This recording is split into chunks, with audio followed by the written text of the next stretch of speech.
Hello friends, welcome to banking S. ये है हमारे बैंकिंग टर्मिनोलॉजी सीरीज़ का अगला वीडियो, जिसका टॉपिक है बैंक क्रेडिट। तो हम देखते हैं कि बैंक क्रेडिट क्या होता है।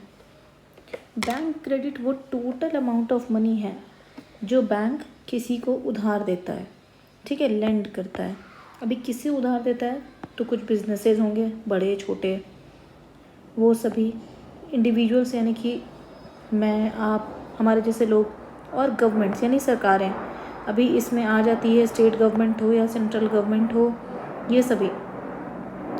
It includes all type of loans, advances and credit facilities that financial institutions provide to borrowers.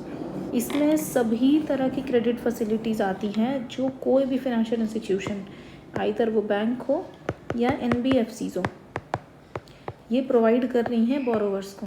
इसमें लोन है, एडवांसेस हैं और बाकी सभी कुछ। देखा जाए बैंक क्रेडिट का क्या क्या पार्ट होता है, तो सबसे पहला है इसमें लोन। सबसे पहला पार्ट है लोन। लोन वो है जो एक fix amount of money bank borrowers को दे रही है, जो इंटरेस्ट के साथ एक सेट पीरियड, यानी कि मान लीजिए 10 साल हुआ या 20 साल हुआ या 5 साल हुआ, उतने पीरियड के अंदर इंटरेस्ट के साथ वो बोरोवर बैंक को रिटर्न करेगा, उसे हम कहते हैं लोन। उसके बाद एडवांसेस है। बहुत शॉर्ट टर्म के लिए मनी दिया जाता है बिजनेसेस को, उनकी अर्जेंट जो फाइनेंशियल नीड्स हैं उन्हें फुलफिल करने के लिए, उसे हम एडवांसेस कहते हैं। Overdrafts, a facility allowing account holders to withdraw more money than they have in their account up to a certain limit.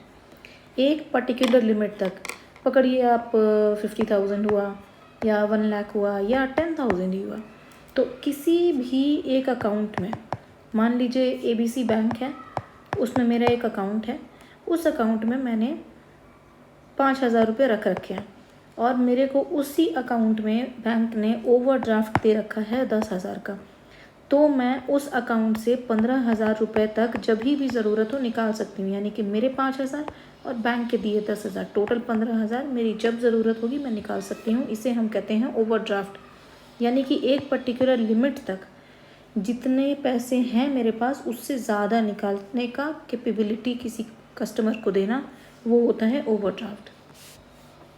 Credit cards तो सभी जानते हैं, हम आप सभी यूज़ करते हैं। क्रेडिट कार्ड भी जो है एक तरह का लोन है, एक तरह की क्रेडिट फैसिलिटी है जो बैंक दे रही है बोरोवर्स को। ट्रेड क्रेडिट, अभी किसी भी बिजनेस को इन्वेंट्री यानी कि रॉ मटेरियल या फिर उसका सामान खरीदने के लिए जो दिया जाता है पैसा, उसे कहते हैं trade credit.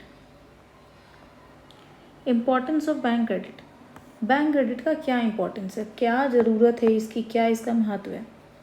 Encourages economic growth. देखिए, ऑब्वियस सी बात है कि जब बैंक मार्केट में पैसा देगी, आपको हमको पैसा देगी, तो हम उसे कहीं ना कहीं लगाएंगे, वो किसी न किसी के पास जाएगा और इकोनॉमी इसी तरह से बढ़ती है। आज अगर हमारे पास, हमने 1 लाख रुपये बैंक से उधार लिया, इस 1 लाख को हम कहीं ना कहीं तो खर्च करेंगे, वो जिसके पास जा रहा होगा वो भी कहीं ना कहीं खर्च करेगा। इस तरह से इकोनॉमी बढ़ती है, तो इससे इनकरेज होता है इकोनॉमिक ग्रोथ। बिजनेस जो है एक्सपैंड होता है, इंफ्रास्ट्रक्चर बढ़ता है और नौकरियां बढ़ती हैं। इन्हांसेस कस्टमर स्पेंडिंग, ऑब्वियस बात है, हमारे पास पहले 10,000 रुपये थे तो हम 10,000 ही खर्च कर सकते थे, बैंक ने हमें 1 लाख और दे दिया, तो अब हमारे पास 1,10,000 हो गया जिसे हम खर्च कर सकते हैं, तो हमारी स्पेंडिंग लिमिट बढ़ गई ना। इससे हम घर खरीद सकते हैं, गाड़ियाँ खरीदते हैं और भी एसेट्स जो होते हैं वो खरीदते हैं। सपोर्ट्स गवर्नमेंट प्रोजेक्ट, अब जब यही लोन गवर्नमेंट लेती है तो वो प्रोजेक्ट्स बनाने के लिए लेती है, कहीं ब्रिज बनाना हुआ या फिर कहीं हाईवे बनाना हुआ, इन सब चीज़ों के लिए गवर्नमेंट पैसे लेती है। तो गवर्नमेंट जो है इस क्रेडिट को इंफ्रास्ट्रक्चर और ह्यूमन डेवलपमेंट प्रोजेक्ट्स में यूज़ करती है। इंक्रीज मनी सप्लाई, ऑब्वियस बात है, ये भी हमारे पास 10,000 थे तो हम 10,000 की चीज़ खरीद रहे थे, अब हमारे पास 1,10,000 है तो हम 1,10,000 की चीज़ खरीद रहे हैं, तो ये पूरा 1,10,000 मार्केट में घूम रहा है ना, तो ये मनी सप्लाई बढ़ गई ना। इससे लिक्विडिटी कंट्रोल हो रही है, लिक्विडिटी मेंटेन हो रही है कि हाँ भाई मार्केट में ठीक पैसा है, इनफ पैसा है। अभी बैंक क्रेडिट के रिस्क, बैंक क्रेडिट के क्या क्या रिस्क हैं, तो सबसे पहला है डिफ़ॉल्ट रिस्क, कि हमने अगर पैसा लिया 1 लाख तो क्या पता हम कल को ना लौटा सकें। तो ये हो गया डिफ़ॉल्टिंग का रिस्क कि हम रीपे नहीं कर पा रहे हैं लोन को, जिससे बैंक को हो रहा है लॉस। अगला इन्फ्लेशनरी प्रेशर, अगर बैंक ने ज़्यादा क्रेडिट दे दिया और उसे सही से नहीं मैनेज कर पाए तो इन्फ्लेशन आएगा मार्केट में, हर चीज़ के दाम बढ़ जाएंगे।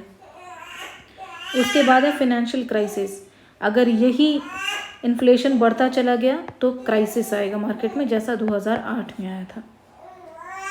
इस वीडियो के लिए इतना ही। Thank you so much.